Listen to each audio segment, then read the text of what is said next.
Let's go. Il est 5 heures moins... il est 6h37. 6h37 du matin.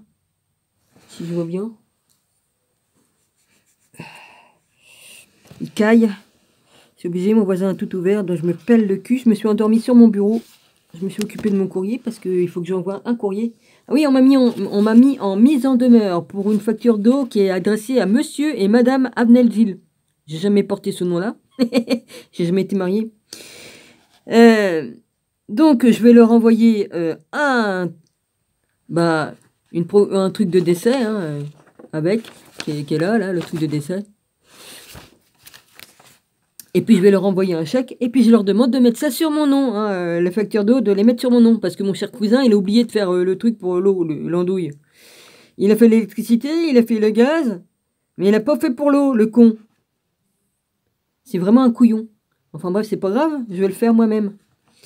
Je vais leur envoyer le chèque, hein, 208,08 €. Oh oui, ils sont très précis dans leurs chiffres, hein, dans leurs trucs cabalistiques, hein. On se demande pourquoi. Puis pourquoi qu'ils font les chiffres, par exemple, 11,99 €? Pourquoi que c'est pas 11 € ou 12 €, hein? On se demande pourquoi ils font ça dans les chiffres. J'ai remarqué ça un peu partout, ouais. Oh, ça doit être leur truc de leur matrice à eux, hein, là. Ça doit être des trucs cabalistiques pour eux, j'en sais rien. Enfin bref, je vais leur envoyer ça et puis tout va rentrer dans l'ordre pour ce qui est de ce côté-là.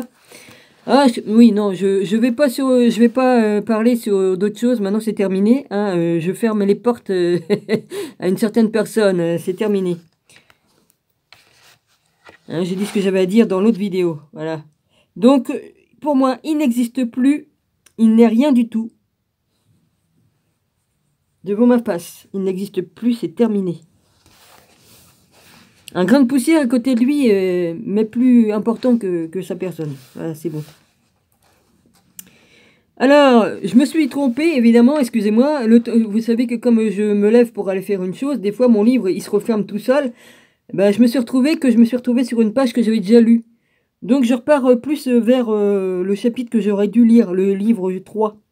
Le Christ roi. C'est là que j'aurais dû commencer à lire et non repartir en arrière. Je me suis aperçu que j'avais marqué des trucs et puis j'ai dit merde, j'ai déjà lu. Mais bon, c'est comme ça. Hein.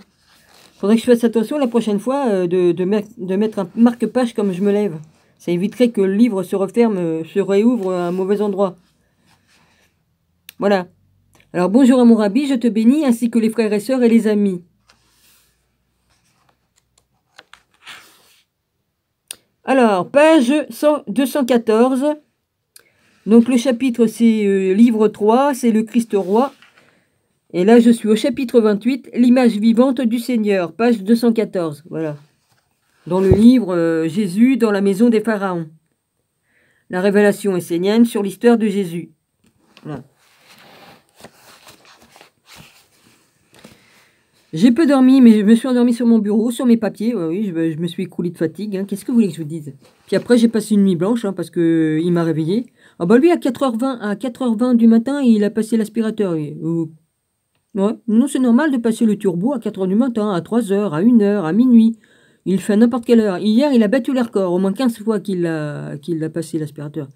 Et même il laisse tourner pendant 20 minutes au moins. Ouais, mais je sais, il le fait exprès pour m'emmerder. Ah, on va dire, ah bah oui, non. C'est un pervers narcissique et sexuel, donc monsieur est pas content, donc monsieur se venge, c'est tout. Hein. Pas content, pourquoi? Parce que j'ai pas voulu coucher avec, et puis tout ça, j'en ai rien à péter. Donc, il est content, il s'est acheté un nouvel turbo. Le mien est encore plus puissant que le sien, je l'ai depuis 20 ans. C'était du costaud hein, à cette époque-là. Mais moi, je le fais pas marcher dans les heures où c'est qu'il aimait. Hein. Moi, j'ai le droit dans la journée passer l'aspirateur. Hein. Non, parce qu'avec mon petit rikiki de truc que j'avais, il a eu un truc là, il aspirait plus, le fil était cassé, donc... je reprends le mien après tout, parce que moi je prenais pas le mien, parce que je disais, ça fait trop de bruit, voilà. Mais je me suis pas gêné, j'ai repris mon turbo, je l'ai monté ici, de toute façon j'ai rien d'autre pour aspirer. Donc, voilà. Monsieur estime que monsieur dort le jour parce qu'il fait la nouba toute la nuit. Bon, bah, c'est son problème, mais moi, j'ai le droit de faire mon ménage et rangement le jour. Dans les heures ouvrables. Moi, je respecte les lois. Oui, non. Il fait sa propre loi. Ah là là, il va pas la faire longtemps. Hein. Avec ce qu'il s'est pris, il va pas aller non plus. Allez. Alors, 28. J'y vais. Toutes les preuves orientées vers l'identification de Toutankhamon au Jésus historique, je réalise que ceci est une affirmation provocatrice et qui sera dérangeante pour beaucoup. Cependant, elle semble être la seule conclusion logique et découlant de ces preuves. Nous avons les deux noms des successeurs de Moïse, que j'identifiais au pharaon Akhenaton. L'un est le prophète biblique, Josué. L'autre est Toutankhamon, le roi consacré qui accéda au trône à la suite de l'abdication d'Akhenaton.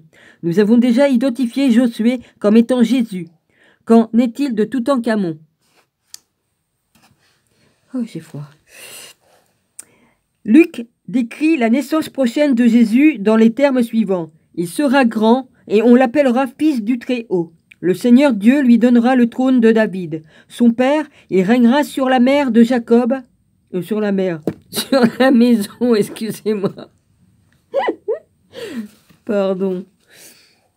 Luc décrit la naissance prochaine de Jésus dans les termes suivants. Il sera grand et on l'appellera fils de Très-Haut. Le Seigneur Dieu lui donnera le trône de David, son père. Il régnera sur la maison de Jacob à jamais et son règne n'aura point de fin. 1, 2-32.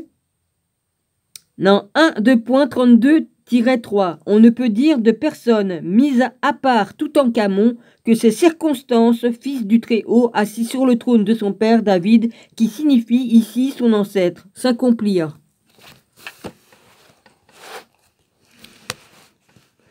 Toutankhamon naquit dans la cité d'Armana. Une chemise de lin trouvée dans sa tombe et datant de l'ancêtre du règne d'Akhenaton indique que ce fut l'année de sa naissance. Il n'y eut aucun doute qu'elle appartenait à la famille royale Toutmosis, à la tête de laquelle se trouvait Toutmosis III, le roi David. Toutmosis III, le roi David. 4 générations plus tôt, un texte concernant un lion de granit rouge conservé au British Museum dit que il restaura les monuments de son père, signifiant encore ici son ancêtre Amenhotep III. R.G. Harrison, regretté professeur d'anatomie à l'université de Liverpool, qui examina la momie roi en 1963, découvrit une ressemblance étonnante avec les représentations d'artistes d'Akhenaton, suggérant qu'il était apparenté. Howard Carter, qui découvrait la tombe de Toutankhamon, fut également surpris par la ressemblance de son masque et de sa momie avec ceux d'Akhenaton et de sa mère, la reine Tiyi. Certains aspects de son visage rappellent ici Akhenaton, et d'autres plus particulièrement de profil présentant peut-être une ressemblance encore plus frappante à la grande reine Tiyi, mère d'Akhenaton, ou, en d'autres mots, quand ce visage vous regardait, il s'y trouvait comme un reflet d'infinité avec celui de ses prédécesseurs. Dans le tombeau du jeune roi, des objets gravés furent découverts portant les noms de plusieurs membres de la famille royale Akhenaton, la reine Tiyi, Amenhotep III, Toutmosis III, ainsi que ceux des deux frères d'Akhenaton, Toutmosis et Semenkar. Certains débats académiques se sont consacrés à la question de savoir si Toutankhamon était le fils ou le frère d'Akhenaton, et quelle était l'identité de sa mère. Ce questionnement n'est pas difficile à résoudre. Akhenaton partagea durant 12 années la co-régence avec son père.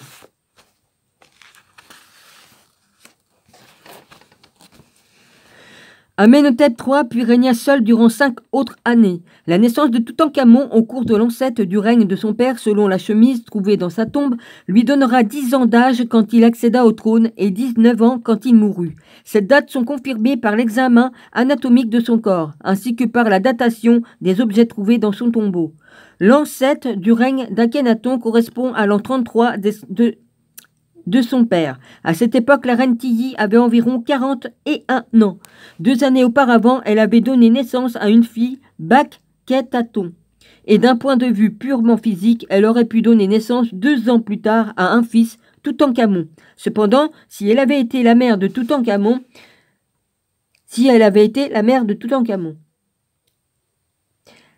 1. La date de sa naissance aurait été reliée à Amenhotep III et non pas à Akhenaton. 2. La première visite de Tilly à Amarna, comme le montre le tombeau Amarna, de son serviteur Uya, ne se passa pas avant l'an 10 d'Akhenaton. Par conséquent, elle ne pouvait pas avoir donné naissance à Toutankhamon à Amarna, durant l'an 7 du règne d'Akhenaton. La seule conclusion rationnelle à en déduire est qu'Akhenaton était le père de Toutankhamon. Quant à sa mère, sans aucune preuve, pour soutenir leur débat, certains historiens ont suggéré une mère différente de la reine Néfertiti. Pour le jeune roi, cependant, d'importantes preuves archéologiques confirment avant et après que Toutankhamon eut accédé au trône. C'est marrant, Néfertiti, elle a un œil aveugle comme moi, c'est marrant. Sur sa statue, on voit, il y a un œil qui est tout gris. Il vivait avec Néfertiti. Alors, Toutankhamon eut accès au trône. Il vivait avec Néfertiti au palais situé au nord d'Amarna. Ceci ne peut que confirmer la relation maternelle. Oh, il y a longtemps que j'ai vu ça, hein. J'avais les livres, donc j'ai dit, tiens, c'est marrant. Le même œil que moi. Alors, certains historiens ont également été troublés par la relation entre Toutankhamon et la famille royale, car bien qu'il dût épouser l'héritière pour accéder au trône, son épouse fut Amsenpaaton. Ouais, Marie-Madeleine. Si je me trompe pas. C'est qu'il est le petit machin là, vas-y. J'arrive pas à retenir le nom entièrement. Ah là, ils marquent Anksen Paaten. Puis là, ils mettent Paaton. Les deux sont valables. Marie-Madeleine. La troisième fille d'Akhenaton, ceci était également une explication simple. Comme leur fille aînée était déjà mariée à Semenkhar, qui mourut quelques jours avant la couronnement du Toutankhamon, et que leur fille cadette était décédée, Amsenpaaton, d'accord, était la seule, là ils mettent, ah oui non c'est bon, c'est moi qui me mélange les pinceaux. Entre Paaton et Paaten, vas-y t'in. Anksenpaaton était la seule héritière à cette époque. C'est la même, hein, Paaten ou Paaton, c'est pareil. Le jeune roi à venir fut nommé Tut-Ankh-Aton. À sa naissance, comme je l'ai démontré auparavant, Aton en égyptien est l'équivalent d'Adonai en hébreu, signifiant le Seigneur. Par conséquent, son nom de naissance signifie l'image vivante du Seigneur. Il fut donc reconnu dès le moment de sa naissance, ou peut-être même auparavant, car il était dans la coutume des rois égyptiens de choisir les noms de leurs enfants bien avant leur naissance, comme le Fils de Dieu, le fils aîné d'Aton, le Seigneur, aux cieux, ainsi que comme le successeur d'Akhenaton, Moïse. Oh, c'est pas grave, parce que si je me retrouve à la rue, je serais rodé comme ça. C'est comme ça va me renforcer. Faut prendre le truc positif. Ça va me renforcer.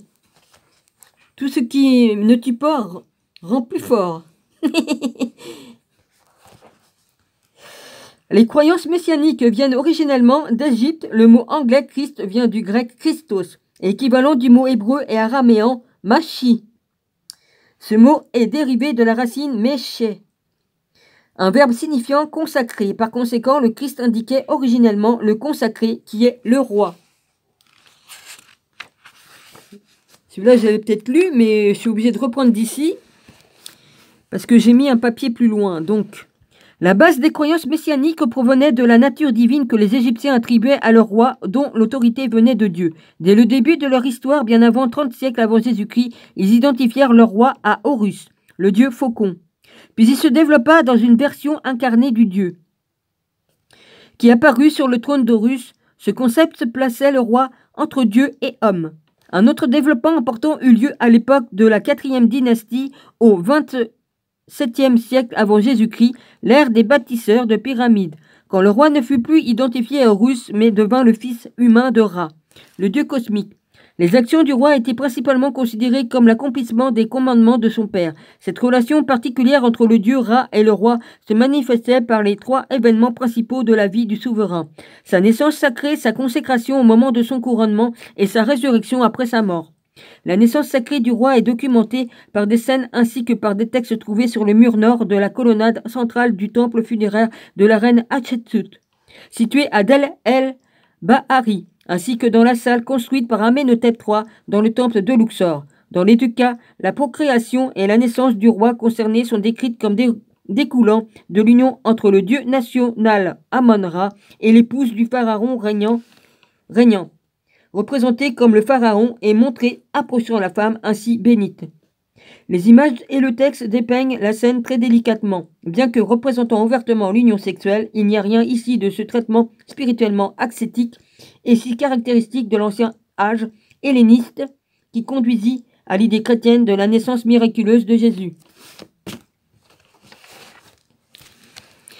Au temps de son couronnement, le souverain devenait légataire de l'office royal divin. La cérémonie du couronnement comprenait la purification par l'eau, la consécration revêtir des atouts royaux, porter le sceptre de l'office, le placement des 2 couronnes, la haute et basse Égypte, c'est-à-dire il y a une couronne blanche et un chapeau blanc et un chapeau rouge qui correspond aux 2 couronnes. La tête et la déclaration de son nom et titres royaux précis. Le roi n'était pas consacré avec de l'huile, mais avec de la graisse de crocodile sacrée. Il s'agit de la source originale du mot Messie, Méché, M-E-2-S-E-H, était le mot utilisé pour crocodile. Dans l'Égypte ancienne, et l'image de 2 crocodiles était utilisée pour le titre de souverain conféré au roi lors de son couronnement. Ceci peut être lu des 2 façons, Méché et Méché. M-E-2-S-H-E-E et M-E-2-S-E-E-H, car le E-E long, L-O-N-G, utilisé sous sa forme double, pouvait être inséré soit à la fin, soit au milieu du mot. Comme le égyptien, comme le s'égyptien. Oh, ils ont fait un drôle de truc comme le, et après plus loin il y a le S. Donc je sais pas si c'est une erreur. Comme le S, puis après c'est marqué égyptien, s'égyptien devient che en hébreu, et en araméen, il est évident que le mot biblique Messie dérive initialement de Méché, M-E-2-S-H-E-E-H. L'ancien mot égyptien indiquant une forme spécifique de consécration rituelle du roi.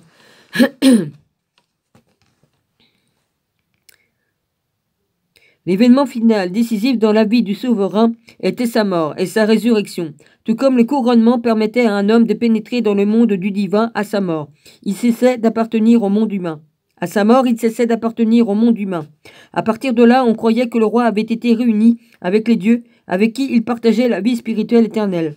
La preuve de cette croyance est représentée en devenant Osiris, où le roi pénétrait la nature éternelle de ce Dieu et au lieu de simplement agir analogiquement comme au début, acquérait une similitude d'existence avec lui.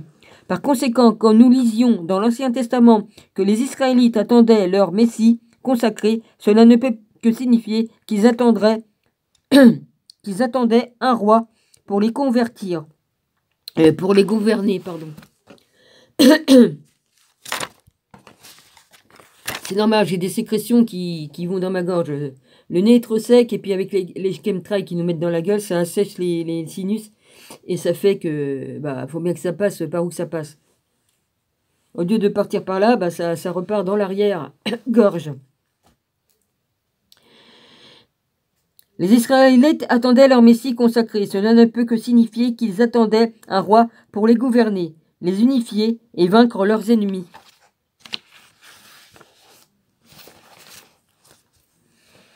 Le Messie, tout comme Osiris, devait mourir avant de devenir un sauveur, et c'est donc l'espoir que le roi, le Fils de Dieu, mourra et ressuscitera qui peut donner à ses disciples la perspective d'une vie éternelle avec lui. Cette idée égyptienne étrangère aux premiers Israélites ne pouvait pas avoir été acceptée avant que leur Messie royal ait vécu et mouru.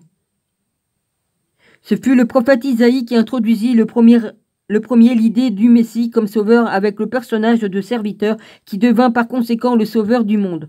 Le concept exact utilisé dans les évangiles pour le rôle de Jésus, l'idée même du Christ était le sauveur, confirme qu'il avait déjà vécu sa vie historique et était mort. Le concept virginal. Page 221. Voilà, normalement j'aurais dû reprendre aussi. Là, j'aurais dû reprendre ici. Parce que j'étais allé jusqu'à... voilà, je recommence parce que les pages qui s'étaient tournées m'ont complètement enlevé de là où c'est que j'aurais dû être. Alors, la conception virginale est un sujet théologique. Nous sommes uniquement concernés ici. Chapitre 29, la conception virginale. La conception virginale est un sujet théologique. Nous sommes uniquement concernés ici par le fait historique. Cependant, il est important de considérer certains points de ce qui devint un dogme de l'Église catholique romaine. Dans l'ancienne Égypte, la naissance divine était considérée comme l'un des aspects de la naissance royale, et bien que l'enfant était considéré comme étant le fils de la divinité, ceci n'excluait pas le père humain ou l'union sexuelle entre les parents. L'esprit de la divinité utilisait le corps physique du roi pour concevoir l'enfant dans la croyance chrétienne. Aucun père humain n'est impliqué. La mère est une vierge. L'enfant est conçu par l'Esprit Saint sans aucune union sexuelle.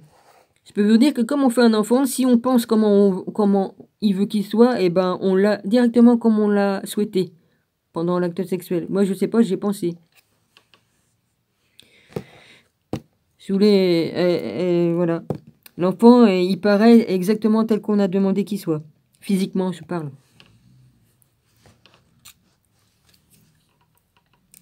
Et je vous le dis, ça c'est dans mon expérience. J'ai vécu cette expérience. Ouais. En déclarant que Marie, la mère de Jésus, était toujours vierge, l'Église semble avoir ignoré la preuve fournie par l'Évangile qu'elle avait également d'autres enfants. Bah oui, elle a eu des enfants après avec Joseph. Elle a bien consommé son mariage avec Joseph. Après, Matthieu 12, 2.46, Marc 3, 2.31 et 6, 2.3, Luc 8, 2.19, Jean 2, 2.12.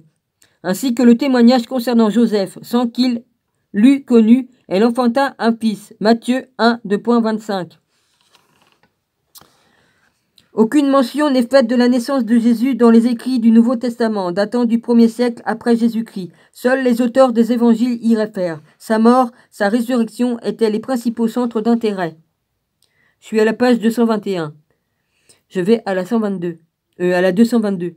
Je suis à la page 221 et je vais à la 222. Excusez-moi, d'intérêt. J'ai pas vraiment fait de nuit, je me suis assoupi sur mon bureau et puis voilà. Donc j'ai passé pratiquement une nuit blanche. Bah oui, puisque l'autre il m'a réveillé. Ce fait, nous ne trouvons aucun récit des événements entourant sa naissance dans les actes ni dans aucune des épîtres. Ignace, l'évêque d'Antioche, au début du IIe siècle après Jésus-Christ, fut le premier des pères de l'Église à mentionner la naissance de Jésus. Car notre Dieu Jésus-Christ fut conçu par Marie, selon le plan de Dieu ayant jailli à la fois de la semence de David et de l'Esprit Saint. En dépit du fait que la référence à la semence de David nécessiterait une descendance humaine de David, Ignace décrit également Marie comme étant vierge. La virginité de Marie et de sa maternité vint du prince de ce monde, ainsi que le fit la mort du Seigneur. Les commentaires d'un autre père de l'Église, Justin, martyr au milieu du IIe siècle après Jésus-Christ, clarifient que l'idée d'une vierge donnant naissance peut être considérée comme étant l'accomplissement d'une prophétie de l'Ancien Testament. C'est donc le Seigneur lui-même qui va vous donner un signe. Voici la jeune fille est enceinte et va enfanter un fils qu'elle appellera Emmanuel. C'est pour ça que le disent prend pour... Excusez-moi. L'autre qui a le même prénom... C'est pas parce qu'on porte le nom d'Emmanuel qu'on est le Christ, les gars.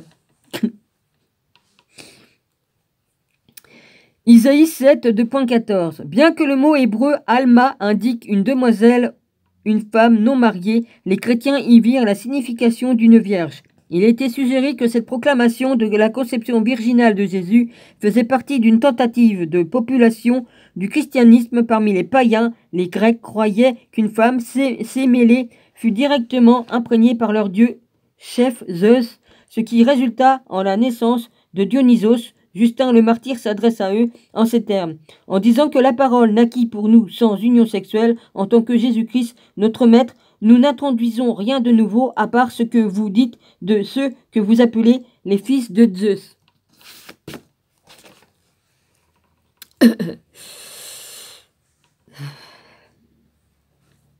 Bientôt, il va falloir que je mette les mitaines.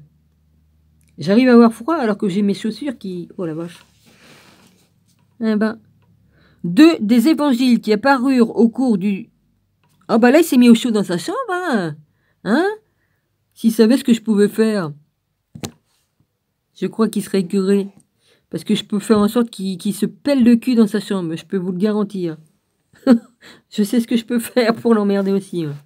Hein.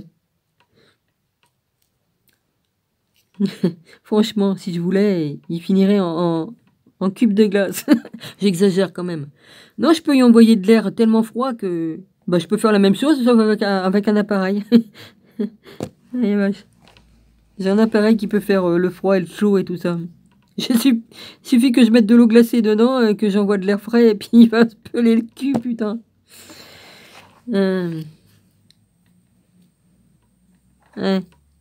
J'en ferai rien parce que ne fais pas aux autres ce que tu ne voudras pas qu'on te fasse.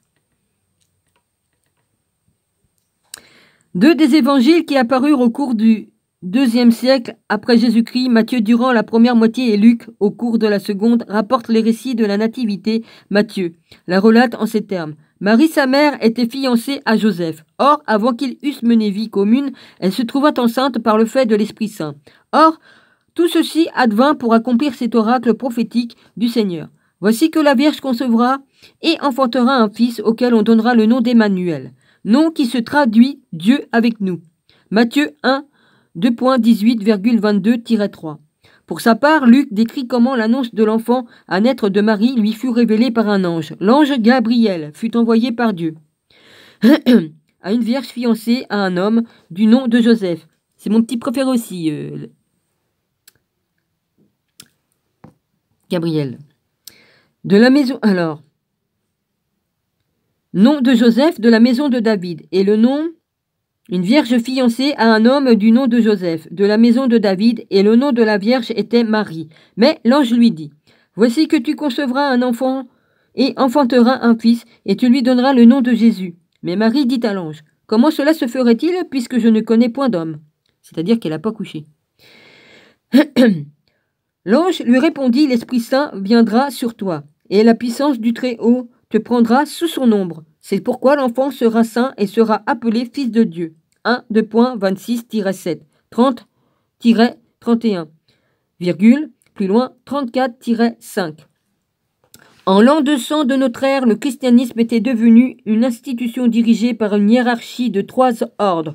Les évêques, les prêtres, oh, j'ai eu un flash, et les diacres. Elle était également connue comme catholique, qui signifie universel, l'étiquette orthodoxe, qui signifie pensée directe pensée directe, avait été associée à ses membres par contraste avec les sectes gnostiques considérées comme hérétiques. L'Église établit le credo, une liste de croyances qui devait être acceptée par tous ses membres et comprenait l'affirmation que Jésus-Christ était conçu par l'Esprit Saint et né de la Vierge Marie. C'est grave, qu'est-ce qu'ils ont fait, hein?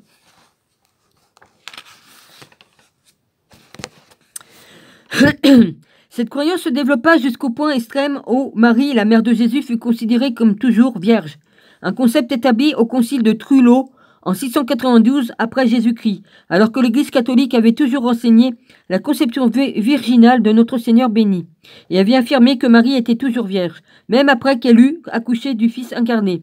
Il en découla nécessairement qu'il ne pouvait y avoir aucun lit conjugal ou de flot puerpéral. Au XIIIe siècle, de cette idée atteignirent leur point culminant dans les écrits de saint Thomas d'Aquin et faisant partie de la tradition immuable de l'Église, comme elle conçut le Christ sans la déformation du péché. C'est pas un péché de concevoir des enfants.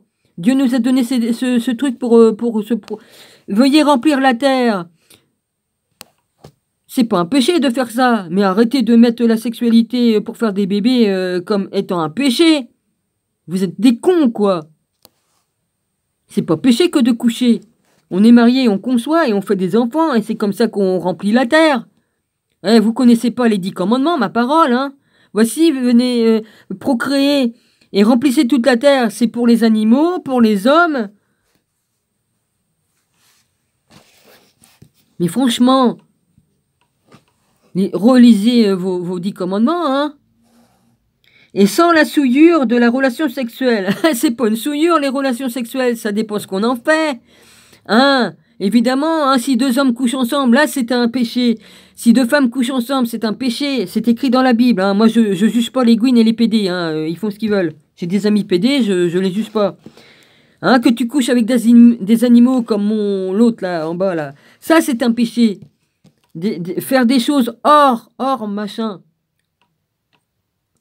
Hors des trucs que Dieu a admis qu'on avait le droit de faire. Là, c'est péché. Mais pas en couchant avec ton mari et en faisant des enfants. Il faut arrêter. C'est pas ça le péché. Le péché qui a été fait, c'est que Dieu a dit, vous faites ceci, et eux ont fait tout le contraire. Ils ont pas écouté la parole de Dieu, ils ont fait tout le contraire de ce que Dieu a demandé. C'est ça le péché. C'est uniquement ça. Ils ont désobéi à Dieu, c'est ça le péché. Si on te dit, mets pas ton doigt dans la prise et que tu la mets, bah évidemment que tu te prends un coup de jus, hein. Bon. Adam et Ève, ils ont péché. Pourquoi? Parce qu'ils ont... Enfin, d'après l'histoire, parce qu'avec tous les mensonges qu'ils mettent partout, avec tout ce que je lis, là, vas-y, je me dis, merde, putain, ça s'est pas passé comme ça. Bon, bah voilà. Maintenant, c'est à vous de faire votre... Voilà, chacun fait ce qu'il veut de ce que je lis, hein. Mais je vois qu'on nous a pris vraiment pour des cons sur beaucoup de choses. On nous a menti. Jésus, il est d'accord pour dire qu'ils ont trafiqué les écrits, hein. Il est d'accord avec ça. Comme elle conçut le Christ sans la déformation du péché et la souillure de la relation sexuelle, bon, bah si c'est un péché, les gars, faites plus d'enfants, hein, vous mariez pas, et puis faites rien, hein, bah oui, faites rien, et puis la terre, elle se dépeuple, hein. Franchement. Conséquemment, elle accoucha de lui sans douleur, sans la violation de son intégrité virginale, sans aucun détriment à la pureté de sa virginité.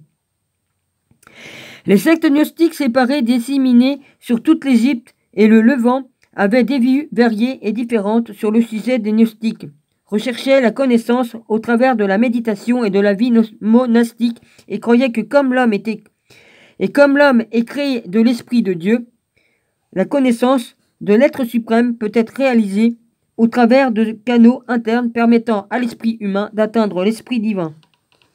C'est exactement ça.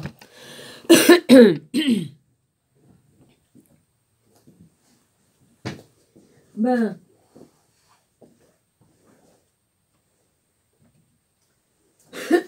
t'as qu'à boire un peu d'eau, là, Dominique. Ça va faire descendre ce qui me fait chier dans la gorge.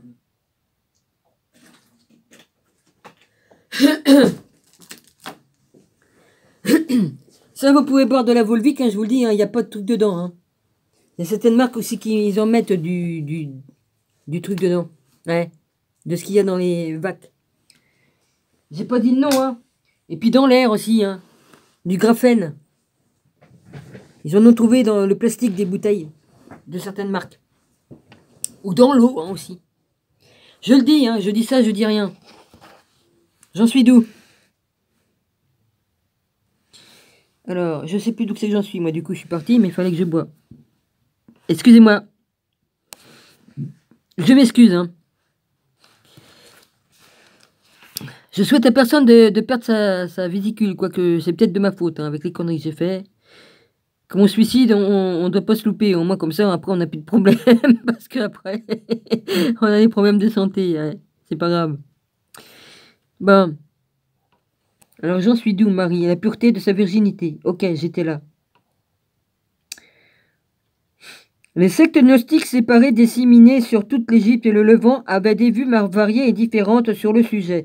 Les gnostiques recherchaient la connaissance au travers de la méditation et de la vie monastique et croyaient que, comme l'homme est créé de l'Esprit de Dieu, la connaissance de l'être suprême peut être réalisée au travers des canaux internes permettant à l'esprit humain d'atteindre l'Esprit divin. C'est une grande vérité. Voilà, je t'ai arrêté là. Ils considérèrent cette union comme lumière, alors que ceux qui en manquaient vivaient dans l'obscurité. On croyait que la vie monastique, avec son emphase portée sur l'esprit plutôt que sur la chair, emmenait l'esprit au plus près de son salut, mais que le salut total ne serait atteint que dans l'au-delà, au moment où l'esprit humain se débarrasse de son corps physique et est réuni à l'esprit de Dieu. Oui, ben, c'est pas de drôle de choses comme on meurt, hein. On peut se faire détourner, dis donc. Oui, les archontes, les machins, tout ça, ils peuvent te faire revenir sur Terre pour que tu continues à tourner en rond comme un con. Enfin, si on le sait, on se fait pas avoir. Ils se déguisent en fausse lumière. Par exemple, ils vont se faire passer pour Jésus, ou ils vont se faire passer pour un défunt qui vient te chercher. Ouais, j'ai vu ça dans une émission. Donc, faut pas se laisser avoir. De toute façon, la vraie lumière, elle est autrement que la leur, hein. Pour ce que j'en ai vu, ouais. La vraie lumière, j'ai pas pu la voir complètement, hein. J'ai vu qu'un petit morceau. Hein. Ah, que si. Non. On peut pas la voir avec notre corps physique, là, comme ça, directement, complètement, parce que là, c'est impossible. Enfin, j'en ai vu un bon morceau quand même, hein. Oui, la lumière du Christ. Le christianisme devint plus puissant politiquement lorsque l'Église catholique romaine fut en mesure d'unir tous les chrétiens du monde sous une unique autorité. Ah bah oui, autorité, ça c'est sûr, c'est une autorité. Hein.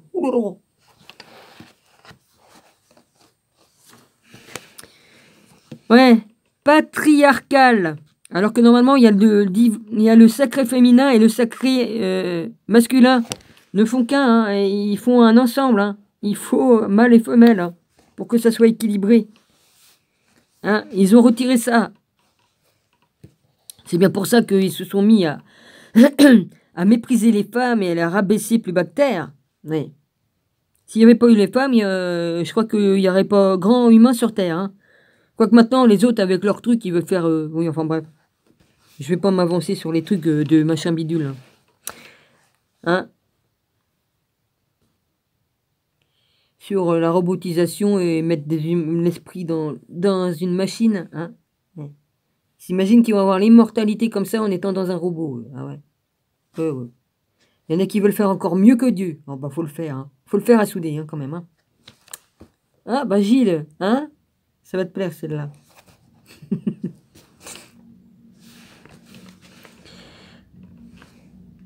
Bah oui, il était plombier, faire à souder. Il a tout fait, hein, faire à souder, puis faire puis chalumeau pour souder aussi. Ben, autorité de prêtre. Suivant une tradition canonique, les gnostiques, qui avaient déjà été persécutés par les Juifs et les Romains, se trouvèrent maintenant persécutés par l'Église qui considérait leur enseignement comme hérétique. Ces sectes pré-catholiques possédaient leur propre évangile et autres écrits qui étaient exclus de la convention du Nouveau Testament. Évidemment, il y avait la vérité dedans. De plus, l'Église essaya de s'assurer qu'aucun de ces écrits ne survécut. Ah bah oui, ils brûlaient même les gens avec. Ce qui eut pour résultat que, à la fin de la Seconde Guerre mondiale, notre connaissance de ceci n'était presque entièrement basée que sur la critique formulée par des opposants en gnosticisme.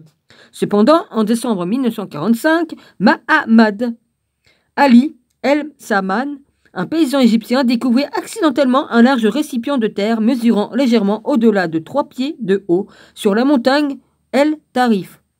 Plus loin Tarif, près de la ville de Haute-Égypte de Nag Hammadi. En ouvrant le récipient, il n'y trouva pas les principaux... Non. En ouvrant le récipient, il n'y trouva pas le précieux trésor escompté, mais 13 livres de papyrus. Papyrus, hein. Qu'il donna à sa mère pour alimenter le feu. D'où Jésus. Il a brûlé certains écrits de Marie-Madeleine ou d'autres. C'est quand même dommage. Ce ne fut que lorsque le professeur d'histoire locale reconnut l'importance potentielle de ce manuscrit que ceux qui avaient échappé aux flammes furent sauvés pour la postérité lors d'un examen. Les documents qui avaient été préservés s'avérèrent être une bibliothèque gnostique de 52 textes incluant l'évangile de Thomas, qui considérait en 114 préceptes attribués à Jésus. Donc,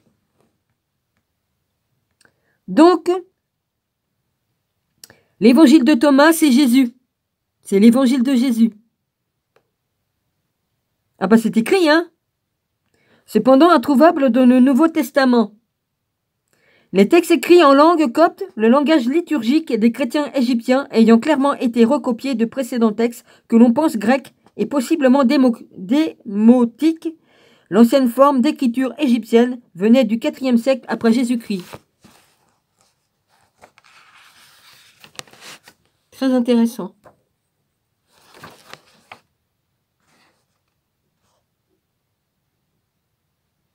Thomas. Faut que je me rappelle de ça, moi. Bon, inscris-le dans ton cerveau, Dominique. Alors, j'ai les mains glacées. Et là, j'ai combien, là, maintenant? Bah là, il y a la lampe qui doit chauffer de là, le truc, là. Là, c'était carrément de ce côté-là, il faisait plus froid tout à l'heure. De ce côté-là, il fait plus froid puisque l'air arrive là. Donc, il était là-bas, mon truc. Donc, il était plus froid, la température là-dessus.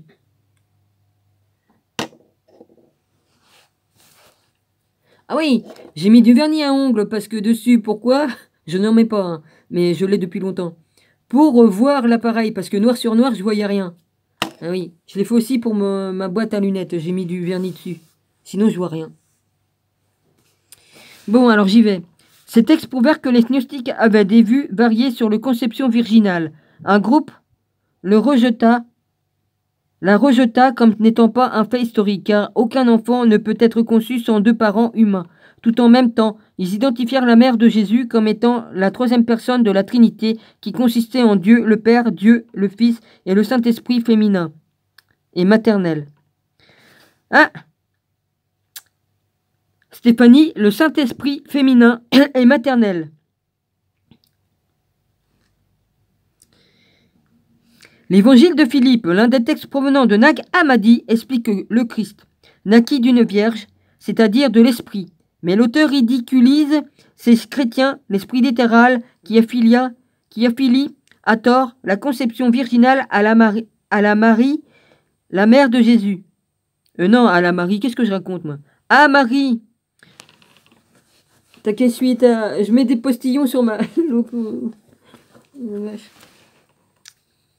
Ah oui, je vois mieux. Excusez-moi.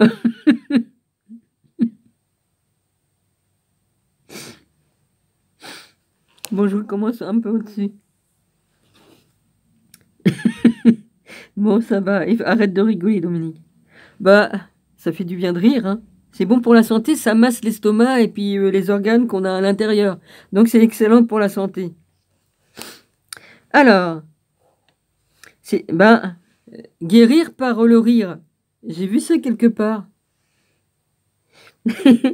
C'est-à-dire que l'esprit, mais l'auteur ridiculise ces chrétiens d'esprit littéral qui affilie à tort la conception virginale à Marie, voilà, là je l'ai bien dit, la mère de Jésus, sans un père humain. D'autres gnostiques identifièrent le silence mystique, l'un des aspects de la nature de Dieu. Là, il est parti faire dodo, là, il a fermé tout.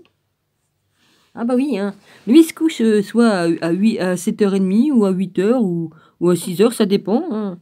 Comme il a envie de dormir, il va dormir. Jusqu'à midi, 1h, ça dépend, parce que la bonne femme va venir tout à l'heure. Donc voilà, selon. Puis après, il redort entre deux. Bah oui, comme on fait la nouba toute la nuit, il faut bien qu'il dort, qu'il trouve une plage pour dormir. Hein. Alors, le silence mystique, l'un des aspects de la nature de Dieu, comme étant la mère vierge de Jésus, tandis qu'un troisième groupe suggérait plutôt la sagesse, la Sophia grecque. Pourquoi la Sophia, vous dites qu'elle est grecque?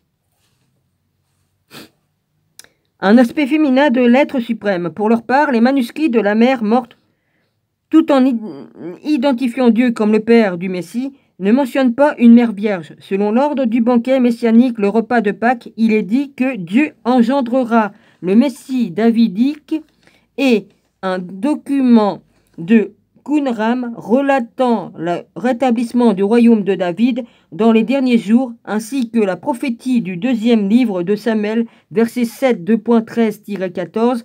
J'affirmerai pour toujours son trône royal. Je serai pour lui un père et il sera pour moi un fils. Font référence au même personnage que dans le Nouveau Testament, Hébreux 1, 2.5. Il apparaît alors que nous ayons à Qumran le concept similaire que le Messie soit le Fils de Dieu, engendré par le Père. Cependant, il y a de fortes indications que l'idée de la naissance du Messie sans union charnelle est son origine non pas à Rome, mais en Égypte ancienne. On dit qu'Isis conçut son fils Horus en utilisant le phallus d'Osiris, son frère et époux, après sa mort et son démembrement. Cette séquence posthume des événements est illustrée sur les murs du temple d'Osiris à Abydos, en Haute-Égypte. Un développement tardif de la légende la débarrassa de ses connotations physiques et relia la grossesse d'Isis à une force cosmique. L'inscription 148 des textes du cercueil qui relate l'annonce à Isis qu'elle est enceinte d'Horus a été interprétée comme l'étoile du crocodile Meshe, M-E-2-S-E-H, frappe. Isis se réveille enceinte par la semence de son frère Osiris. Bon, si vous voulez savoir Méché, ce que ça veut dire, bah, vous écoutez toute la vidéo, puis vous saurez. Bah, Méché, Messie, Méchia, mais... Voilà. Fin du chapitre. Je suis à la page 228. La Sainte Famille, chapitre 30. Le nom Marie est donné à beaucoup de femmes dans le Nouveau Testament, 2 d'entre elles étant proches de Jésus, sa mère et Marie-Madeleine. La version grecque de ce nom est Maria, la version hébraïque Myriam, mais ses origines viennent d'Égypte ancienne, où le mot Mary, M-E-R-Y, signifie la bien-aimée. Marie-Madeleine la bien-aimée, aussi. Cette épithète est également appliquée à plusieurs membres de la famille royale égyptienne, y compris à Néfertiti, mère de Toutankhamon, et à Antsepaaton, Marie-Madeleine. La femme de celui-ci, j'ai déjà identifié la reine Néfertiti, la demi-sœur et femme d'Akhénaton, comme étant la Myriam de l'Ancien Testament, la sœur de Moïse. Son nom Néfertiti signifie la belle est venue. En regardant son célèbre buste au Muséum de Berlin, il est clair qu'elle était en effet une belle femme. Il est également connu qu'elle avait une forte belle voix. Elle avait coutume de chanter les prières du soir au temple d'Aton, à Amarna. De plus, des traditions talmudiques et chrétiennes décrivent la mère de Jésus comme ayant été de descendance royale. Par exemple, elle descendait de princes et de souverains. Betsandédrin 106a. Ça, c'est la référence dans le livre. Avant la naissance de Toutankhamon, elle eut 3 filles et 3 autres par la suite. Il n'y a aucune preuve. Bon, vous n'avez qu'à tomber par terre, hein, je vous ramasserai plus tard les feuilles, tant pis. Qu'elle eut d'autres fils à partir des restes archéologiques du palais du nord d'Amarna. Il peut être conclu qu'elle y demeura avec son fils Toutankhamon et n'accompagna pas son époux en exil au Sinaï, bien qu'elle semblerait y avoir rejoint Akhénaton après la mort de Toutankhamon. Après sa propre mort, Néfertiti assuma plusieurs qualités d'Isis, l'ancien symbole d'Égyptien de la mère de Dieu, Horus. Akhénaton avait aboli l'adoration d'Isis et après le décès de Néfertiti, son icône fut utilisée à la place de celle de la déesse mère sur les objets funéraires d'Amarna. On peut en effet la trouver à la place de celle d'Isis sur le sarcophage d'Akhénaton. De plus, des statues à Rome représentant à l'origine Isis et son fils furent utilisées par l'Église pour représenter Marie et son fils. Oui, ils ont copié ça, c'est sûr. J'ai assez étudié pour savoir que c'est vrai. C'est vrai, ils ont copié sur les Égyptiens.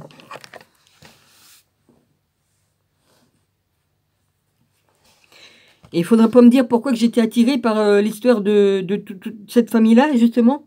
Pourquoi que j'étais attiré par Toutankhamon, Akhénaton, et puis tout ça, Néfertiti, puis tout ça.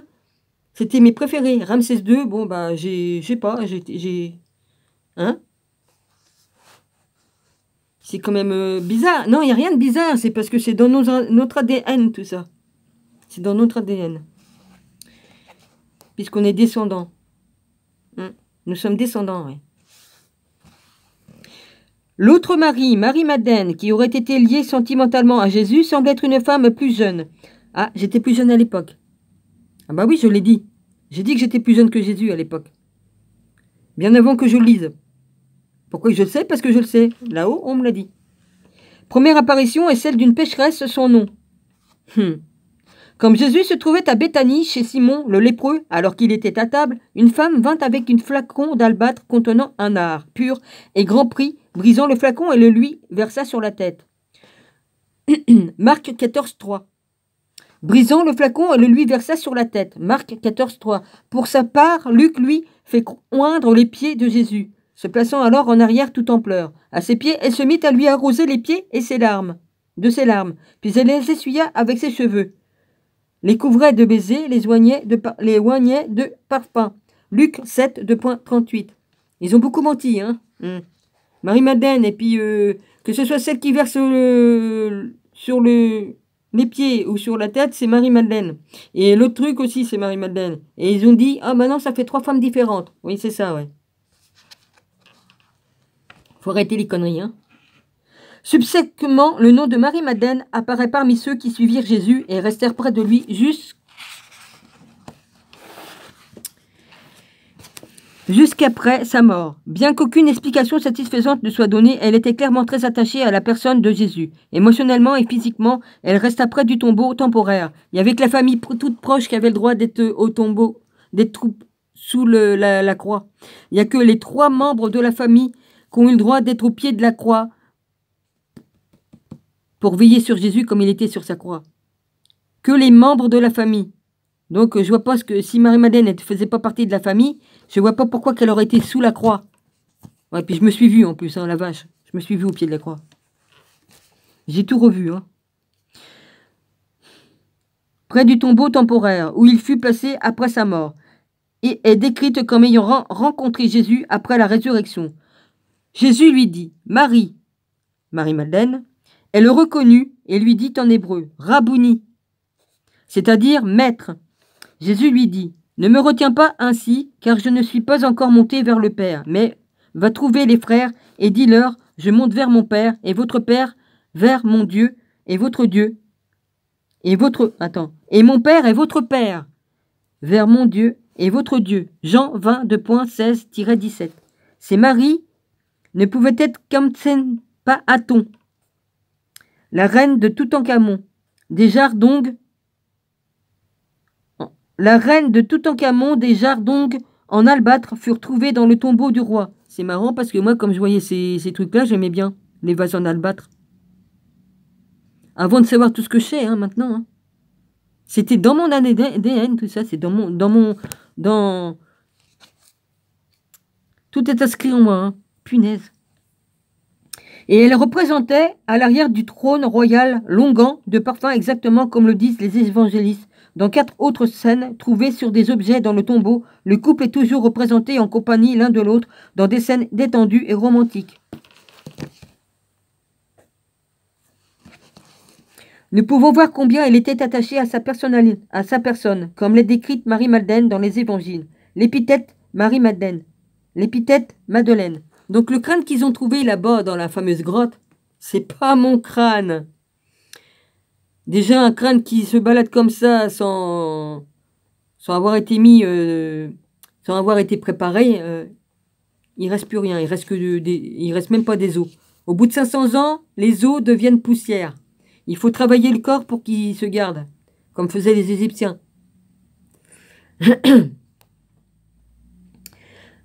Alors, l'épithète Madeleine a été expliquée par le fait qu'elle venait de la cité de Magdala, un lieu non identifié sur la rive ouest de la mer de Galilée. D'autre part, nous avons connaissance, par les sources bibliques et égyptiennes, de l'existence de ce lieu portant ce nom à l'époque de Toutankhamon. Le mot hébreu Migdol, M-I-G-D-O-L, signifie une tour de garde. Oh, bah alors dis donc, comme il chante la chanson... Hein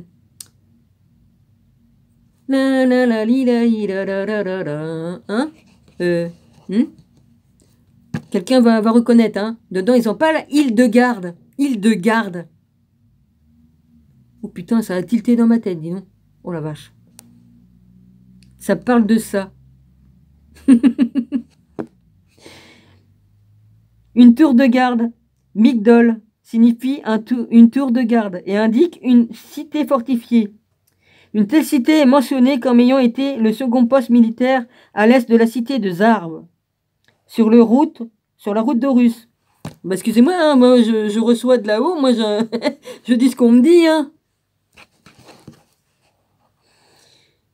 Menant d'Égypte à Gaza. Ce site est représenté sur la carte de Séti Ier, dans sa salle hypostyle à Karnak. Et plusieurs textes égyptiens y sont références. Bah écoutez les gars, vous pouvez aller voir. Hein.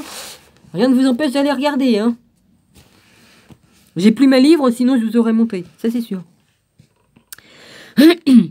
Sa localisation éloignée dans le delta oriental peut également être vue dans l'indication biblique. Je ferai du pays d'Égypte un désert et une désolation de Migdol. La tour. À Sienne. S-Y-E, et avec un accent N-E, dans le delta oriental et jusqu'à la frontière d'Éthiopie. Ézéchiel 29, 2.10. C'est pour ça, en Éthiopie... Oui, c'est en Éthiopie qu'il y a les trucs, là. Merde, je sais plus où c'est que j'avais parlé des pharaons noirs et qu'il y avait les pyramides... les pyramides noires aussi. Enfin, les pyramides à 3 faces. Ça va m'en revenir. Bah oui, ça a l'air d'être là-bas. Non, c'est pas en Éthiopie. Je vous l'ai dit, vous écoutez mes vidéos, vous verrez bien. À part une visite à Jérusalem à l'âge de 12 ans, Luc 2.42-3, les évangiles ne nous disent rien au sujet de l'enfance de Jésus. Ils ont tout effacé. Ils ont tout effacé. 2 d'entre eux, comme nous l'avons vu, ne mentionnent même pas sa naissance. Cependant, il n'y a aucune raison de ne pas suggérer qu'il aurait pu se marier durant cette époque. Les évangélistes étaient principalement concernés par le transfert de son enseignement et de ses messages plutôt que de relater les détails de sa vie personnelle. Évidemment qu'il s'est marié pas qu'une fois. Je crois qu'il s'est marié une fois, il était veuf et après il a pris une autre femme. C'est-à-dire Marie-Madeleine.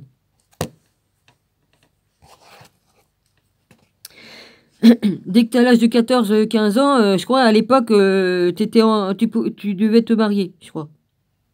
Tu étais en âge de te marier et de procréer, vas-y. Dès que tu étais en âge. L'âge de... Voilà. Si les détails de la vie de sa mère sont absents du Nouveau Testament, cela ne signifie pas qu'elle n'avait pas une vie intéressante, mais indique simplement qu'elle se déroulait en dehors de la portée des évangiles. En fait, le récit de Jean concernant Marie-Madeleine et la résurrection est correct. Ankhsen Paaton, en tant qu'épouse et reine de Toutankhamon, était la seule personne autorisée à assister à ses rites funéraires, à le voir, alors que les prêtres l'avaient déclaré revenu de la mort. Excusez-moi.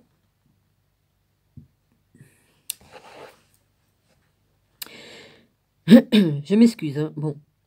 Alors, déclaré revenu à la mort durant le rituel de la momification et a apporté la nouvelle aux disciples. Le fait que ces disciples de Jésus au temps de Jean le Baptiste soient ceux qui soient mentionnés dans les évangiles ne signifie pas que le Jésus historique n'avait pas de disciples au cours de sa vie. À chaque génération de l'époque où il vécut,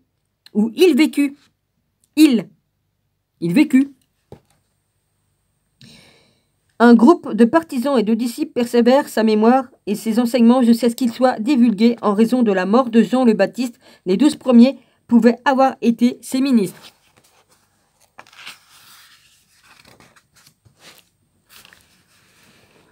Toutankhamon eut-il des enfants? Le fait qu'un Khense-Paaton perdit 2 enfants est indiqué par la découverte de 2 fœtus, probablement femelles, dans la tombe du roi. Une dalle de pierre trouvée à Ansu-Nen, A-S-H-M-O-U-N-E-I-N, de l'autre côté du fleuve, à l'opposé d'Amarna, mentionne une petite fille qui ne pouvait être que de lui. Et pourtant, le nom de sa mère, nous savons à partir de preuves concernant les communautés diplomatiques avec le royaume hittite d'Asie mineure que Toutankhamon mourut sans héritier. Toutankhamon mourut sans descendance mâle, ce qui s'accorde avec l'affirmation faite que sa veuve, qu'elle n'avait aucun fils pour succéder au trône.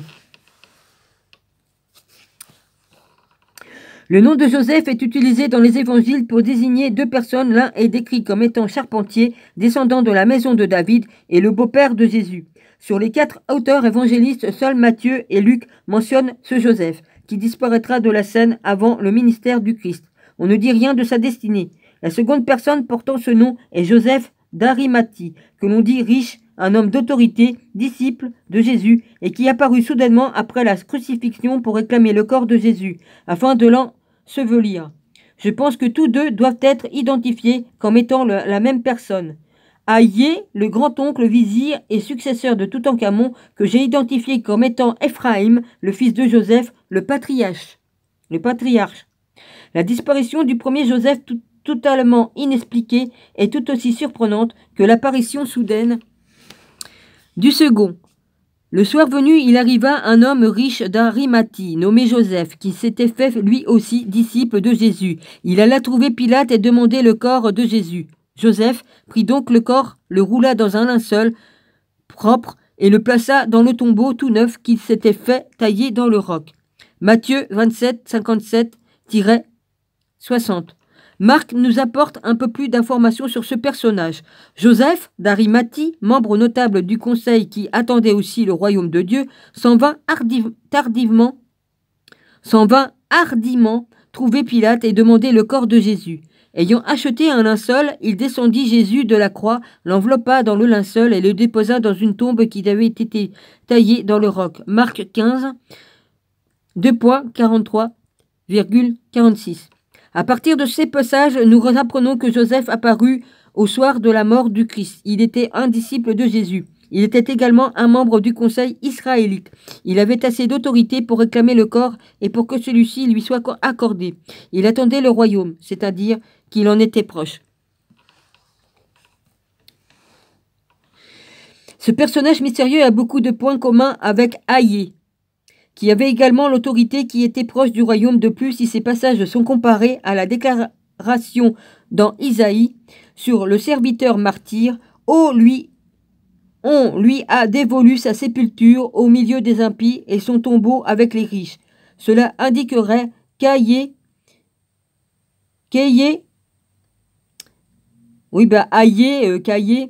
Ayez, vous le dites comme vous voulez avec le Y, la A-Y-E, emmena le corps de Toutankhamon après sa mort au pied du mont Sinaï.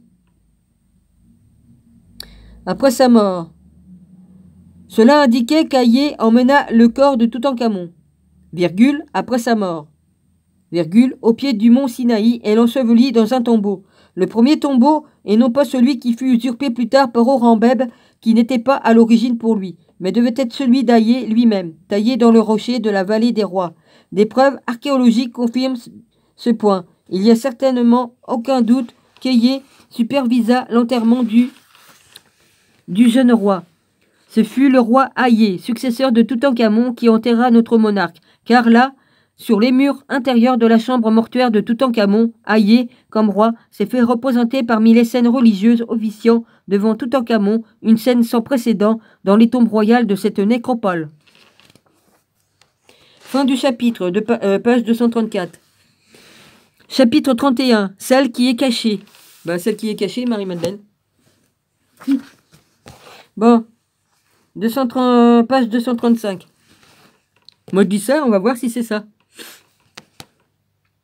Le culte Laton, un dieu suprêmement monothéiste, ne se manifestait pas visuellement aux croyants, était un concept hautement intellectuel totalement éloigné des populations égyptiennes et israélites du XIVe siècle avant Jésus-Christ. La fermeture des temples des anciens dieux d'Égypte causèrent également un ressentiment général. Ce fut Aïe, son oncle, vizir, commandant des chars, maître des chevaux du roi et chef des archers, qui prévint Akhenaton, Moïse, d'un complot ourdi contre sa vie et de sa menace d'une rébellion de l'armée, à moins qu'il n'autorise le culte des anciens dieux ainsi que celui d'Aton. Quand Akhenaton refusa, Aïe lui conseilla de s'enfuir vers le refuge de Sinaï, pendant que lui-même, l'homme le plus puissant d'Égypte, demeurerait avec la force armée derrière le trône de son successeur. Toutankhamon, le jeune roi, était âgé de 10 ans quand il commença à régner en 1361 avant Jésus-Christ et prit comme épouse sa sœur Amsé-Paaton, de 2 ans son aînée. La troisième fille d'Akhenaton, les 9 années qui passa sur le trône d'Égypte, peuvent se diviser en 4 étapes. Il continua à vivre à Amarna, la capitale construite par son père. Au cours des 4 premières années, cependant, il bloqua toutes les tentatives d'imposer le culte d'Aton sur ce sujet. Néfertiti, qui ne rejoignit pas son époux lors de son exil au Sinaï, du moins à ce moment-là, mais continua à vivre avec ses enfants dans le palais nord d'Amarna, était encore référée en tant que la grande épouse du roi, confirmant ainsi qu'Akhenaton était encore vivant et respecté en tant que roi, du moins par quelques disciples. Durant cette époque, le jeune roi commença un travail de construction à Thèbes, avec des extensions aux anciens temples d'Aton, construits par Akhenaton, et des mentions faites à Akhenaton. Akhenaton était toujours vivant à cette époque, ce qui est confirmé par le fait que les rigueurs de l'ancien monothéisme furent maintenues. Aucun des anciens dieux de l'Égypte n'est représenté dans ces changements architecturaux à Thèbes, à part le nom d'Aton. La seconde étape de son règne, qui commença durant son année 4, vit ce jeune roi, âgé maintenant d'environ 15 ans, déplacer sa résidence d'Amarna à Memphis, au sud-ouest de Caire. Contemporain, ce fut à ce moment-là qu'il autorisa les temples des anciens dieux égyptiens à s'ouvrir de nouveau, ainsi que le culte de ces dieux parallèlement à celui d'Aton. La réaction populaire lui montra que la majorité de son peuple ne partageait pas ses croyances.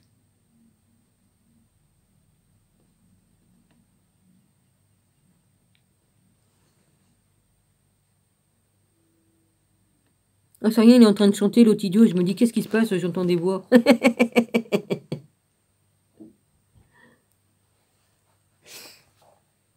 Par conséquent, au cours de la 3e étape de son règne, il changea son nom en hommage au dieu d'État Amon, de Toutankhamon en Toutankhamon, tandis que le nom de sa reine devint Ansenamon. La prêtrise fut formellement reconnue, la redevance des temples fut rétablie, et le travail commença pour réparer les ravages provoqués par des années d'abandon. Une stèle du roi à Karnak comprend l'état officiel de cette réforme. À présent, Sa Majesté apparut comme un roi, à l'époque où les temples des dieux et déesses d'éléphantine, aussi loin que les marais de Delta, étaient tombés en ruine, à leur sanctuaire étaient dilapidés. Ils étaient devenus des monts envahis par les herbes, et il semblait que leur sanctuaire n'avait jamais existé. Nous trouvions ici une plainte similaire à celle que Jésus émit lui-même au sujet de l'état du temple de Jérusalem. Comme souverain de toute Égypte, Toutankhamon était considéré comme le représentant d'un mont de Thèbes, Ra d'Héliopolis, d'Amon de Thèbes, Ra d'Héliopolis, Ta de Memphis, ainsi que de toutes les autres divinités. Néanmoins, le roi en personne demeura atoniste jusqu'à sa fin. On peut constater clairement cela à partir de la scène représentée sur le panneau arrière du trône trouvé dans son tombeau. Le panneau de bois recouvert de gesso ou de gesso, G-E-2-S-O, de feuilles d'or et d'argent, est incrusté de verre et de faïence colorée. Oh oui, c'est magnifique. Montre le roi et la reine en intimité. Ils portent tous deux des couronnes et sont vêtus d'argent. La reine debout devant le roi assis, loin de parfum provenant d'un flacon tenu dans sa main gauche. Bien qu'il soit clairement montré par l'un des cartouches placés derrière sa couronne que le roi utilisa le trône après avoir changé de nom. Il est évident qu'il adhérait toujours pleinement au culte d'Aton, car en haut et au centre, nous pouvons voir le symbole d'Aton avec ses rayons étendus, donnant l'Ankh, la croix de vie, la clé de la vie égyptienne aux époux royaux. L'Aton est représenté ici comme le seul dieu avec ses 2 cartouches d'un roi régnant sur l'univers dominant la scène. Howard Carter fut surpris par ce fait. Il est curieux, c'est le moins que l'on puisse dire, qu'un objet qui porte de tels signes manifestes doit être publiquement enterré. Ainsi, ici, dans le bastion du culte d'Amon, il semblerait que le retour de Toutankhamon à cette ancienne foi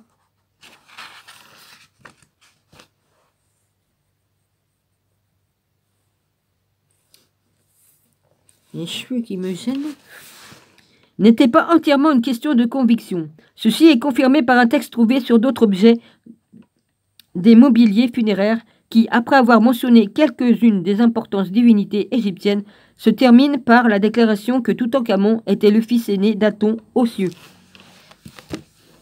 Il va falloir que je retravaille mon bureau parce que là, ça, c'est pas bon, c'est encore un petit peu trop haut. Je vais m'acheter une perceuse électrique qui se recharge. Comme ça, j'aurai pas besoin de... Et puis, je vais apprendre à m'en servir, parce que là, je peux pas me servir des engins d'agile, c'est trop dangereux. Là, elle sera moins dangereuse. Il n'y aura pas de fil et tout ça, je ferai pas de conneries, moi, comme ça. Vas-y. Alors, le chargement du nom de Toutankhamon est également attesté par les sources bibliques concernant Jésus dans le livre d'Ésaïe. Nous trouvons trop de références à Emmanuel, c'est donc le Seigneur lui-même qui va vous donner ainsi. Voici, la jeune fille est enceinte et va enfanter un fils qu'elle appellera Emmanuel. 7 2.14. Les opinions divergent sur la signification de ce nom. L'interprétation juive est que cette référence ne désigne pas le Messie. Elle n'est même pas un nom propre. Cependant, la preuve apportée par les manuscrits de la mer Morte montre que les Esséniens de Qumran le considéraient bien comme un nom. Matthieu, l'évangéliste, le considérait également comme un nom, synonyme de Jésus. Or, tout ceci advint pour accomplir l'oracle prophétique du Seigneur. Voici que la Vierge concevra et enfantera un fils auquel on donnera le nom d'Emmanuel, nom qui se traduit Dieu avec nous. 1, 2.22-3. On arrive à cette interprétation en divisant le mot en deux éléments. Emma, I-M-M-A, nu, avec nous. Et elle, Elohim, Dieu, bien que cette lecture soit possible, une autre est en fait volontairement insinuée. Ici, Emma, nu, son Amon, et elle est Dieu. Elle veut dire est Dieu. Ceci est également plausible car, comme l'a démontré Abraham Yahuda, l'historien biblique américain A-Y-A-I-N, en hébreu, la première lettre d'Emmanuel se transcrit en égyptien par Aleph, la première lettre d'Amon. Cette signification se confirme quand vous examinons le texte hébreu original d'Isaïe où nous trouvons un jeu sur le double sens de ce mot. Le mot égyptien Amon, tout en étant le nom de Dieu, de l'État, du Dieu de l'État, signifie caché ou invisible. Le mot hébreu Alam signifie également caché ou dissimulé. Isaïe utilise Alma, la forme féminine d'Alam. Dans son verset, le relatant la naissance d'Emmanuel, alors Kalma peut être traduit comme une jeune fille ou vierge, c'est également la forme féminine de celui qui est caché. La raison pour laquelle les Esséniens et les premiers chrétiens insistèrent pour relier le verset au Messie et qu'ils interprétèrent correctement le sens dans lequel Isaïe utilisait le mot pour indiquer un aspect féminin du pouvoir caché de Dieu, ceci explique également pourquoi l'Église insista sur la virginité de la mère, car ceci n'est pas une mère humaine, mais Dieu présenté comme Dieu le Père et Dieu la mère, ainsi que Dieu le Fils. Pour clarifier tout cela, une traduction littérale du texte hébreu se lit comme suit. Par conséquent, Adonai, Aton, se donna à vous comme un signe, voici, Alma, celle qui est cachée, Marie-Madeleine, conçut un fils, non c'est Marie. Qu'est-ce que je raconte comme connerie, moi, c'est pas Marie-Madeleine, la mère de Jésus.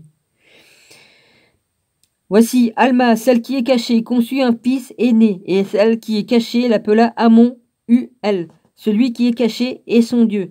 Par conséquent, le mot Amon fut utilisé ici pour indiquer un des aspects du Adonai caché. Les mots utilisés par Isaïe indiquent de façon évidente que la naissance s'était déjà produite au moment où il écrivait. Bien que Matthieu ainsi que d'autres écrivains chrétiens soutiennent qu'Emmanuel soit synonyme de Jésus, aucune explication claire n'a été fournie et c'est seulement lorsque nous examinons les événements de la vie de Toutankhamon, le Christ historique, que la signification devient évidente, tout comme le suggère la source de mot Amen, que l'on trouve à la fin des prières juives et musulmanes, ainsi que chrétiennes. On va encore apprendre beaucoup de choses, hein, les gars.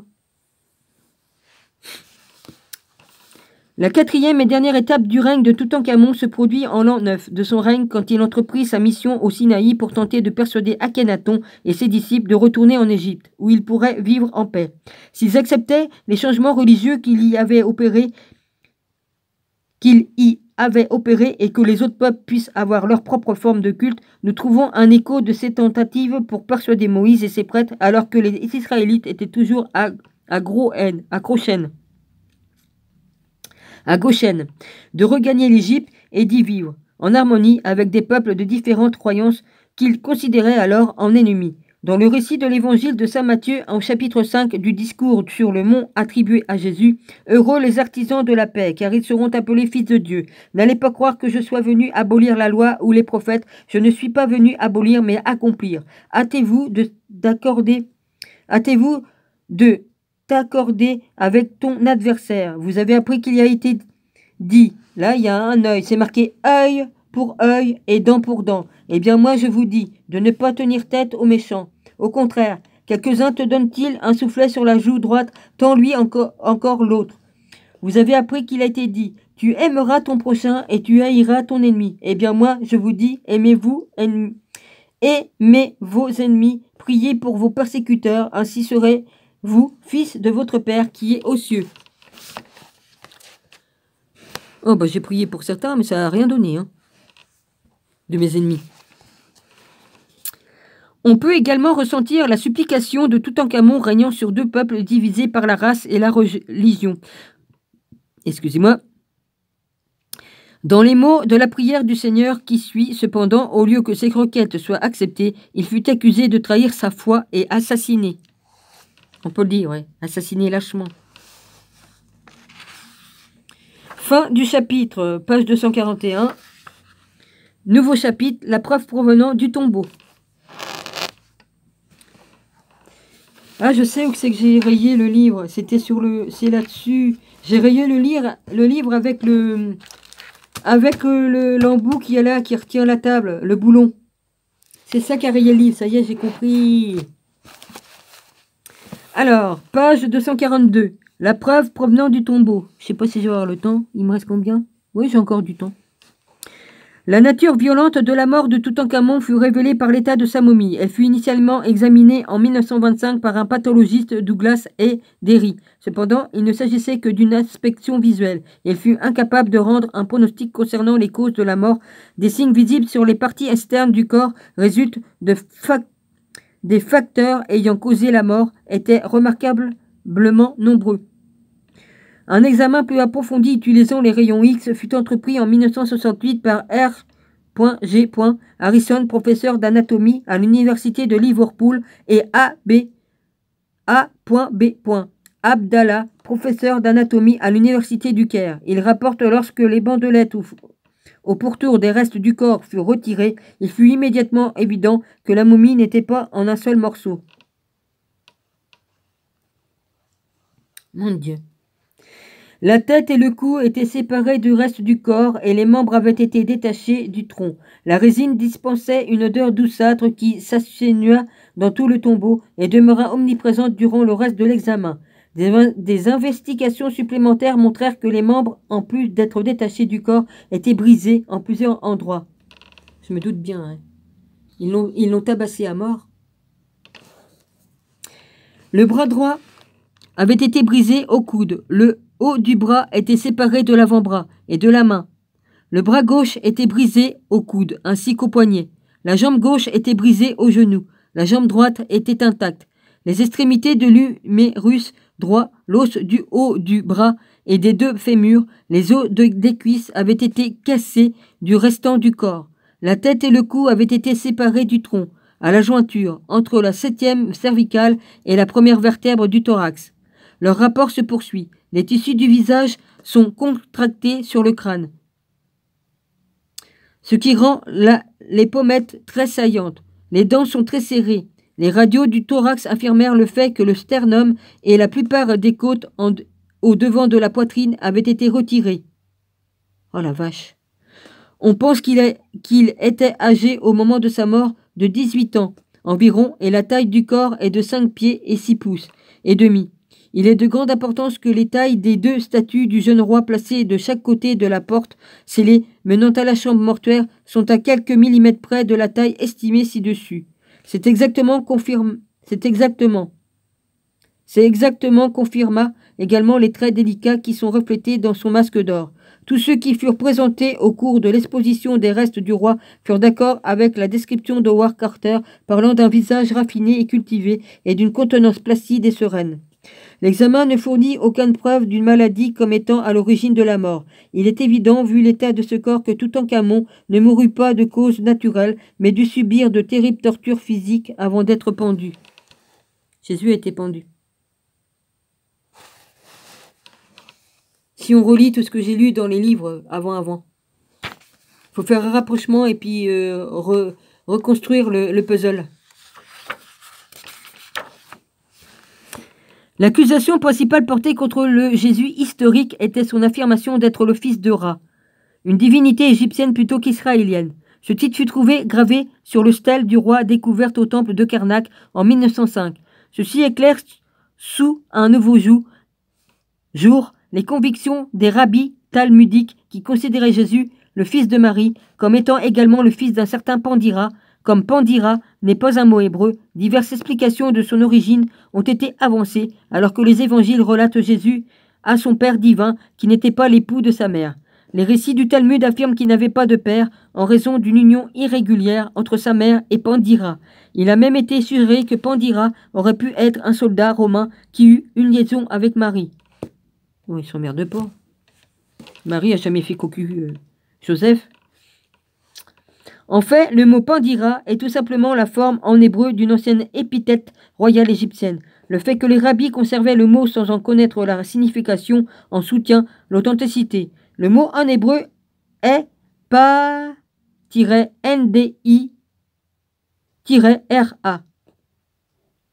En égyptien, dans sa forme originelle, il devient pa-ntr-ra, c'est-à-dire pa-neter, neter-ra, pas-neter-ra, le dieu Ra. Le fils de Ra était un titre essentiel pour tous les rois égyptiens depuis le temps des bâtisseurs de pyramides. Au cours de la 4e dynastie, 27 siècles avant l'ère chrétienne, donc cette ancienne tradition assimilait Jésus à un roi égyptien.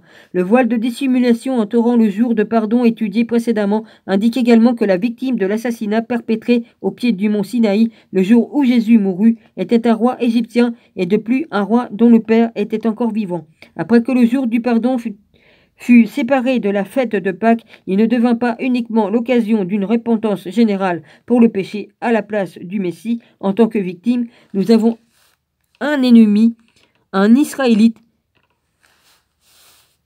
Nous avons un ennemi des Israélites, et le Seigneur comme l'agent de mort et non pas comme celui qui meurt. Le Seigneur frappa le premier-né de Pharaon qui devait s'asseoir sur son trône. Exode 12, 2.29.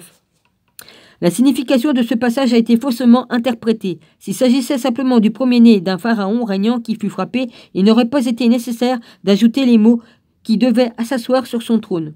Les pharaons s'asseyaient bien évidemment sur leur trône, par conséquent, il n'était pas nécessaire de le préciser, à moins qu'il n'existât un autre pharaon qui n'était pas assis sur son trône.